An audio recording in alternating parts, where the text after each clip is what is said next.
there are countries which have centralized governments. They're wishing they had what Nigeria has, that is a federal structure. Why is federalism not working in Nigeria? I mean, you would think that local governors are responsible for their different various states. Why is federalism not working in Nigeria? Because Nigerians are very tribal people. I was born and raised in Enugu, the capital of former Biafra. Okay, you know the history of my dad. He was a political figure. My sister was a first lady. Her husband was one of the military governors. But all of that is, so when you travel from a state, okay, for the travel from Enugu to Imo State, which is another Igbo state, do you know they may not even give you a job? The Igbos live in the smallest tribal land in Nigeria. The size of the Igbo 5 states is about 14,000 square miles. Since 1999 to date, if you look at the total budget of the 5 Igbo states, it has been close to $100 billion. Are you listening to me? Do the math. $100 billion in 24 years by 5 Igbo states. In a place smaller, the longest part of Igbo land is 126 miles north and south, and the east and west is about 85 miles. Calculate that, you can figure out how big it is. But do you know in that 5 states, there's nothing there? Because the Igbos may be saying they're very smart, they are the reason Nigeria, doing well or not doing well, or they're being marginalized. The Igbos are the most divisive, tribalistic people in Nigeria because they don't even like themselves. So now they carry this whole thing to non-Igbo places and they're getting pushed back. So the reason Nigeria is not doing well, it is hard to find a de-tribalized Nigerian. In fact, when you try to be de-tribalized, your people gonna push back against you. My wife is Yoruba, although born in America. I get people like, oh my God, why did you go to Yoruba land to marry? But the point is, Nigerians are said, hold on a second, Nigerians are saying they will come here and marry people who may come from a criminal background. You know that what they call Osu? Osu is this caste system Igbo people do. And it has to do with a whole bunch of things in the history of their family.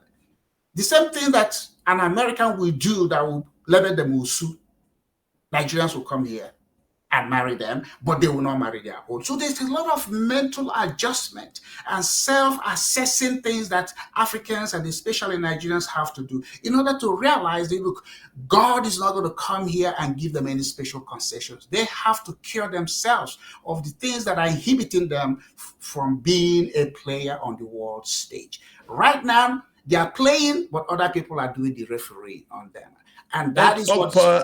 when you look at the Constitution of Nigeria, it was designed later on, modified to allow for the presidency to rotate. In other words, after 8 years, beginning of 8 years, maybe you have a northerner, and then if he wins re-election, you have another 4 years, and then when the 8 years are over, then you have a southerner. I'm thinking that was designed to solve the problem that we are raising. Why is it not solving the problem, sir? Look, I don't have any problem with rotation, if that's what is going to make them fine. But, so if it is time for your zone, to get whatever it is, if it's somebody who doesn't have it, you have to put there, you put there. See, again, that is the problem, but I see the reason for that. But you know what? Now that Nigeria has like 6 political zones, I have written a paper and I said, Nigerians, it's going to take up more than 50 years for Nigerians to become citizens. Nigerians are tribalists. They are not citizens. Citizens build countries. Tribal people look inward. Nigerians look inward, and it's always about their place of origin. So if you see a Hausa man who has lived in Enugu all their life, he can't even go and run for governor or senate from that place. They will remind you, go back to Sokoto, even though you may not have. So Nigerians have to begin to reckon where you live is your home, regardless of the ancestry. And if you are good, you are good for this place. In fact, we want to keep you. When I came to America, I ran for mayor. All I have to do is prove my residency. And when they kicked me out, said that I wasn't qualified, I sued the city of Dallas and I won. So that is a precedent. But in Nigeria, can an Hausa man go to Enugu and sue? I have the right to run for governor. In fact, they bundle you out. Or Igbo man is to doing it. Or Yoruba. You saw what happened in this last election, where the governor of Lagos now was threatening Igbos, if you vote other ways, we're going to kick you out.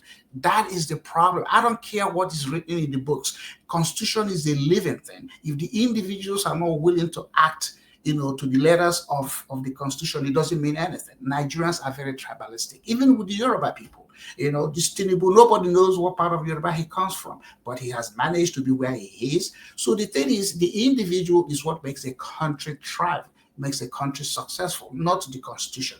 I mean, what is the Constitution of United Kingdom? Have you ever seen that? They don't do that. So as you grow, you become, you migrate mentally as opposed to physically.